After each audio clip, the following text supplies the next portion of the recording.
नमस्कार दोस्तों, आप देख रहे हैं IB24 हरियाणा चैनल। झज्जर की ब्राह्मण धर्मशाला में राज्यसभा सांसद कार्तिकेय शर्मा पहुंचे। उन्होंने 27 अप्रैल को पंचकुला में आयोजित भगवान परशुराम जयंती का निमंत्रण दिया। सांसद कार्तिकेय शर्मा ने कहा कि भगवान परशुराम सभी बिरादरी के पूजनीय है और कहा कि मैं ब्राह्मणों को ही नहीं बल्कि सभी बिरादरी के लोगों को निमंत्रण देने आया हूं, क्योंकि मैं पिछले साल की भांति इस बार भी ऐसी उम्मीद करता हूं कि सभी जाति के लोग ज्यादा से ज्यादा संख्या में पंचकुला पहुंचे और भगवान परशुराम जी की विचारधारा को आगे बढ़ाने का काम करें। उन्होंने कहा कि आने वाली 27 तारीख को भाजपा के हरियाणा मुख्यमंत्री नायब सिंह सैनी मुख्य अतिथि के रूप में आएंगे और मैं आशा करता हूं कि पिछली बार की तरह इस बार भी काफी संख्या में झज्जर से लोग वहां पहुंचेंगे और भगवान परशुराम जी की विचारधारा से एक सीख जरूर लेंगे। और आगे देखिए कार्तिकेय शर्मा ने क्या कहा। लगातार हमारे साथ बने रहिए, देखते रहिए IB24 हरियाणा चैनल। देखिए, मैं आपके बीच में एक सांसद के नाते नहीं आया, ना ही किसी नेता के नाते आया। मैं आपके बीच में आपके भाई और बेटे के नाते आया और जो इस तरीके का प्यार आशीर्वाद मुझे पिछली बार भी मिला था आपसे, उम्मीद करता हूं कि आप वैसा ही प्यार आशीर्वाद आने वाले 27 तारीख के कार्यक्रम में भी जरूर देंगे, क्योंकि ये कार्यक्रम किसी एक व्यक्ति का नहीं है, ये कार्यक्रम किसी राजनीतिक दल का नहीं है, ये पूरे समाज का है और समाज के साथ चलते बिरादरी, क्योंकि भगवान परशुराम जी के जन्मोत्सव के उपलक्ष्य में कार्यक्रम आयोजित किया जा रहा है और भगवान परशुराम जी सिर्फ एक समाज के भगवान है, 36 बिरादरी के भगवान, सबके भगवान है। और मैं आप सबों से निवेदन करना चाहता हूं कि आने वाली 27 तारीख को ज्यादा से ज्यादा संख्या में आप लोग आए और इस कार्यक्रम में शामिल हों, क्योंकि ये कार्यक्रम एक ऐसा पटल है, एक ऐसा मौका है जहां जो भी समाज के विभिन्न मुद्दे हैं, चाहे युवा साथियों के मुद्दे हो, चाहे समाज के अन्य मुद्दे हो, उनको सही पटल पर सरकार के सामने रखने का काम करते हैं। ऐसा कार्यक्रम हमने करनाल में दिसंबर 11, 2022 में भी किया था, जहां आप सबके आशीर्वाद के साथ लाखों लोग आए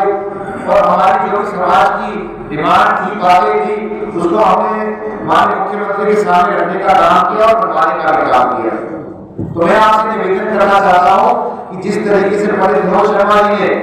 अपने सारे जीवन के अंदर हक और हकों की लड़ाई लड़ने का काम किया समाज की, चाहे वो दीदी की लड़ाई लड़ने का काम हो, चाहे वो धोनी की जमीन का मालिकाना हाथ दिलाने की लड़ाई हो, चाहे वो कोई भी और विषय हो, जैसे गौर सत्ता के बराबर में जो विषय आया या अन्य विषय हो, हमेशा जो उन्होंने समाज के प्रति संवेदनशील होकर जो भी मुद्दे ज्वलंत हैं उनके ऊपर काम करने के लिए उनकी लड़ाई का काम किया है। मैं उनका बेटा हूं, उनके दिखाए रास्ते में चल रहा हूं, उन्हीं के मार्गदर्शन में चल रहा हूं और उन्हीं की शिक्षा में चल रहा हूं, क्योंकि मेरे पिता ने मुझे एक बात कही थी,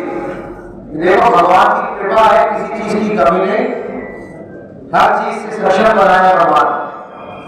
अगर सामने जीवन में जाना है तो तभी जाना अगर सेवा भाव में जाओगे और अपने समाज की और गरीब लोगों की मदद करना चाहते हो। तो मैं बस उन्हीं की सिखाई शिक्षा के आगे बढ़ने का काम कर रहा हूं और जिस श्रृंखला में हमने 2 कार्यक्रम पहले किए हैं भगवान परशुराम जी के जन्मोत्सव के उपलक्ष्य में, उसी श्रृंखला में तीसरा कार्यक्रम इस बार पंचकुला में किया जा रहा है। तो हमारे बुजुर्गों ने, बड़े बुजुर्गों ने तो अपना काम किया है, चाहे मैं बात करूं पंडित भगवत शर्मा जी की, चाहे बात करूं दादा लक्ष्मी की या पंडित मनोज शर्मा जी की, तो हमारे बड़े बुजुर्गों ने तो अपना काम किया है, उन्होंने समाज के प्रति जो उनका दायित्व बनता था उसे बढ़ करके काम किया, योगदान दिया। अब बारी हमारी है, युवा पीढ़ी की है कि इसको आगे बढ़ाने का काम युवा पीढ़ी अपने कंधों पे ले और आगे बढ़ाए, क्योंकि आज भारत दुनिया का सबसे युवा देश है, 65% आबादी युवा है। तो जो हमारे संस्कार है, जो हमारी शिक्षा है, जो भगवान परशुराम की शिक्षा है, जो उनकी सोच है, उसको बढ़ाने का, उसकी पैरोकारी करने का दायित्व भी ब्राह्मण होने के नाते हमारी जिम्मेदारी होती है और खासकर युवा पीढ़ी की जिम्मेदारी होती है। तो मैं आपसे निवेदन करना चाहता हूं कि हमें समाज के अंदर समाज को व्यवस्थित जरूरत है, संगठित करने की जरूरत है, ताकि हम अपनी बात एक मत पर रख सके, एक जगह रख सके और सुनिश्चित करके रख सके कि ये मत पूरे समाज का है, इसमें कोई राजनीति नहीं है, ये समाज के हित की बात है। और समाज के हित की बात जब तक हम नहीं करेंगे तब तक समाज आगे नहीं बढ़ सकता। किसी बहाने की जरूरत नहीं है, मैं किसी भी तरीके से आपके काम आ सकूं तो उसको अपना सौभाग्य मानूंगा। हरियाणा के शेर की, हरियाणा के शेर की, आने वाले सीएम की, शर्मा की। मैं आज से भी कहना चाहता हूँ कि भगवान ने सक्षम बनाया है, सशक्त बनाया है और जितनी ताकत दी है उससे बढ़कर कोशिश करूंगा कि आपके काम आ सके। झज्जर हमेशा आने का जब भी सौभाग्य मिलता है, इसी तरीके का प्रेम प्यार मिलता है, ये मेरा सौभाग्य है। और मुख्यतः आज के आने का कारण है जो आने वाली 27 तारीख को भगवान परशुराम जी के जन्मोत्सव के उपलक्ष्य में एक भव्य कार्यक्रम का आयोजन पंचकूला में किया जा रहा है, तो उसका न्योता देने आया था। और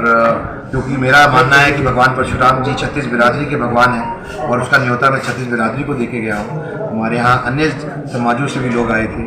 प्रजापत समाज के अध्यक्ष भी आए थे, उनसे भी मैंने न्योता दिया और सब लोगों तक आपके माध्यम से भी मैं बात पहुँचाना चाहता हूँ कि जो भगवान परशुराम जी की शिक्षा है, जीवन है, उसका अनुसरण करते हुए उस शिक्षा को बढ़ाने का ये कार्यक्रम करेगा प्लेटफॉर्म। और यह झज्जर हल्के से भी ज़्यादा से ज़्यादा लोग आएंगे, जैसे पिछली बार आए थे, ऐसा मेरा पूर्ण रूप से विश्वास है। और हमारे बड़े बुजुर्गों ने भी हमारे को इस बात से आश्वस्त किया है और हम उनका इंतज़ार करेंगे ताकि हम माननीय मुख्यमंत्री जी श्री नैब सिंह सैनी जी जो चीफ गेस्ट हैं उनके प्रति इस कार्यक्रम के, और ये कार्यक्रम वहाँ करेंगे पंचकूला में आने वाली 27 तारीख को सुबह 10 बजे ताऊ देवी यूनिवर्सिटी। मेरे लोगों में है सरकार से। देखिए, उम्मीद ये है कि मेरे उम्मीद नहीं है, पूर्ण रूप से विश्वास है कि जो भी बातें समाज की होंगी कुछ पटल पे रखी जाएंगी और माननीय मुख्यमंत्री जी समाज को नामिल नहीं करेंगे। और जो भी बात है वो सारी बातें हमारे जितने भी अध्यक्ष हैं सबसे समाज के प्रबुद्ध लोगों से बात करके रायशुमारी करके जो भी समाज के मुद्दे हैं उनको हम उनके सामने रखेंगे। युवाओं को मुख्य धारा से जोड़ने के लिए कोचिंग सेंटर की आपने बात की है झज्जर में। देखिए, ये मेरा एक मुहिम है और मैं मानता हूँ कि जहाँ जहाँ हम अपने धार्मिक संस्थान स्थापित करते हैं, जो समाज के पिछड़े हुए वर्ग रह जाता है उनकी भलाई के लिए, ताकि वो सुविधाएं उनको मिल सके, चाहे वो हॉल की हो चाहे कमरों की हो, और वंचित जो रह जाते हैं उनके लिए की है। वहीं कहीं ना कहीं हम लोगों को युवा पीढ़ी के लिए भी कुछ सोचना चाहिए और ख़ासकर जो ज्ञान की और तैयारी की बातें हैं, यानी कि जैसे चाहे यूपीएससी की हो, चाहे सिविल सर्विसेज, एचसीएस की सर्विसेज हो, अन्य ऐसे एग्जाम जो सेंट्रल सर्विसेज के और स्टेट सर्विसेज के, उसके लिए कोचिंग सेंटर अगर यहाँ खोले जाएँ तो बच्चों को इसका बहुत फ़ायदा मिलेगा। और मैंने ये बीड़ा उठाया है कि हम ऐसे अपने धार्मिक संस्थानों के अंदर जहाँ जहाँ जो हमारे अध्यक्ष और हमारी कार्यकारिणी उसके अंदर अपना योगदान देने के लिए तैयार है, कोई जगह देने को तैयार है, तो वहाँ पर इस तरह के कोचिंग सेंटर चलाए जाएं ताकि उन बच्चों को इसका फ़ायदा मिल सके और वो बच्चे वो दूर दराज के इलाकों में ना जाना पड़े। बहुत सारी दिक्कतें होती हैं, परिवार की दिक्कतें होती हैं, साधन संसाधन की दिक्कतें होती हैं। बच्चे बड़े शहरों में जाकर कहीं कोई कोटा जाता है, कोई दिल्ली जाता है तैयारी करने के लिए। अगर ऐसी व्यवस्थाएँ उनको यहीं मिल जाएँ तो उनको सुविधा मिलेगी, वो ज़्यादा से ज़्यादा बच्चों को अपने काम के ऊपर फोकस करने का मौका मिलेगा। तो उसके दृष्टिकोण से ये योजना बनाई है और उस योजना के तहत अगर झज्जर के अंदर ऐसी जगह मुहैया कराई जाएगी कार्यकारिणी द्वारा, तो मैं झज्जर के अंदर ये घोषणा करके जा रहा हूँ कि हम ऐसा स्टडी सेंटर जो